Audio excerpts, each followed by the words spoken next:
ప్రభు నామమునకు స్తోత్రం కలుగునుగాక. ఈ ఉదయకాలము మీకందరికీ వందనాలు తెలియచేస్తున్నాను. ఈ దినము మిమ్ములను బలపరచు దేవుని మాట. నీ దేవుడైన యెహోవా నీ మధ్య ఉన్నాడు.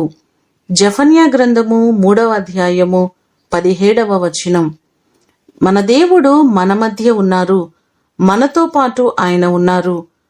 ఆయన మనకు ఎలా ఉన్నారు అంటే 2వ సమూయేలు గ్రంథము 22వ అధ్యాయము 32వ వచనాన్ని చూస్తే దేవుడు నాకు బలమైన కోటగా ఉన్నాడు అనే మాటలు మనకు కనబడుతున్నాయి. ఆయన బలమైన కోటగా ఉండి మన పక్షముగా ఉన్న దేవుడు ఆయనే.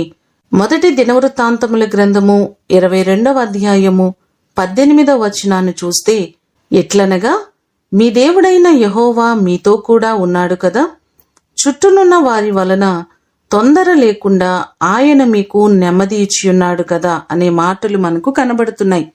ఆయన మన పక్షముగా ఉన్నారు కాబట్టి మన చుట్టుపక్కల ప్రాంతాలలో దేవుడు మనకు నెమ్మదికరమైన పరిస్థితులను అనుగ్రహించారు. ఆయన ఉన్న దేవుడు, సజీవుడైన దేవుడు ఆయనే. ఈ మాటలు వింటున్న మీ కుటుంబాలలో దేవుడు సదాకాలము ఆయన మీకు తోడయుండి మిమ్ములను ఆశీర్వదించునుగాక. ప్రార్థన చేసుకుందాం.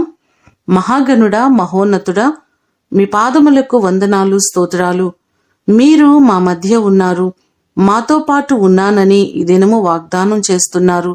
మీరు సజీవుడైన దేవుడవు, గొప్ప కార్యాలు చేసే దేవుడవు. నీ ప్రజల పక్షముగా ఉండి ప్రతివారిని బలపరిచే దేవుడవు, ప్రతివారికి క్షేమమిచ్చే దేవుడవు మీరే ప్రభువా. నీ కృపచేత మా ప్రియులెల్లరినీ జ్ఞాపకం చేసుకొని ప్రతివారికి మీరు తోడుగా ఉండండి. వారి కుటుంబాల్లో మీరుండండి, వారి వ్యక్తిగత జీవితాలలో మీరుండండి. మీ సన్నిధి, నీ ప్రసన్నత ఈ దినమంతా ప్రతివారికి మీరు కలుగ చేయమని యేసు అతి ఘనమైన నామమున అడిగి వేడుకొని పొందియున్నాము తండ్రి.